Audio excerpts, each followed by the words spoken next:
Hey, welcome back to the 5-Minute Strategist. What was a moment of joy for you last week?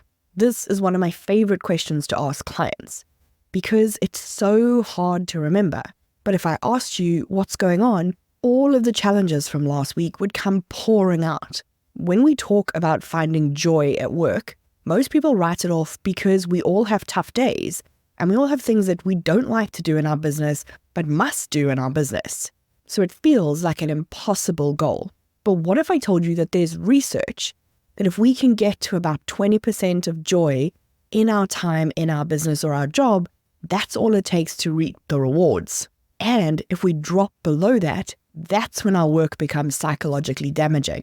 Suddenly it seems worth it to look for those moments of joy. Now, if you found it hard to find a moment of joy last week, this episode's going to be a tough one for you.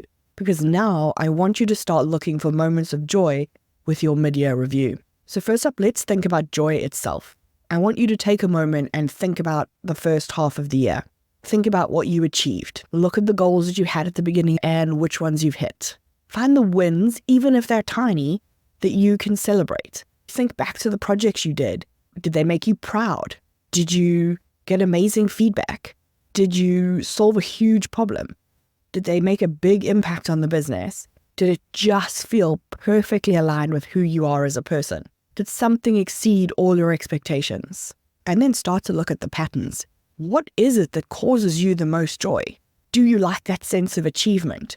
Is it personal growth that lights you up, community impact, or financial success? We're not necessarily looking to change any of that in the second half of the year, but we're looking for the things that have brought you joy and the things where joy could be missing or just being drained out of you. The former is going to give you the warm fuzzies about your business. It's going to motivate you as you go into the second half of the year. The latter is going to help you see where you might need to make different decisions in the second half of the year. Next, let's focus on a joy driver for us.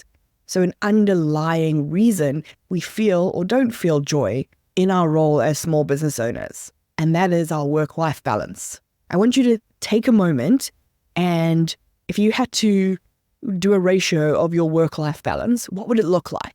And how does that feel to you? So you could say, well, it's 50-50, but actually I feel completely burnt out. Or you could say it's 80-20 and that feels just right. Everyone's different. But the key here is to consider if you are dedicating enough time to your business as well as your personal life. We tend to think of work-life balance as we're just doing too much work and not enough life. But you can also go out of whack on the other side. You can be doing too much life and not enough work.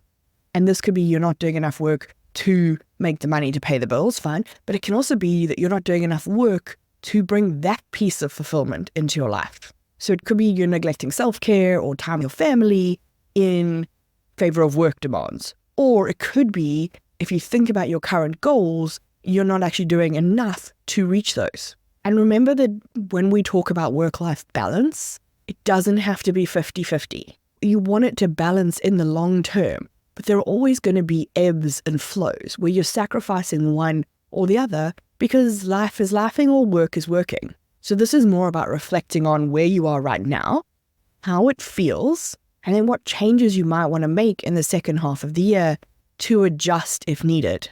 And then finally, I want us to think about what I think of as the joy crusher. Because if you don't get this right, it's almost impossible for you to feel joyful in your business. And that is making sure that your business aligns with your personal values. So I want you to go back to that list of achievements and things that you got done in the first half of the year. And I want you to ask yourself if they align with your core values or there's a mismatch with your core values, so that we know what we want more of in the second half of the year and what we want less of in the second half of the year.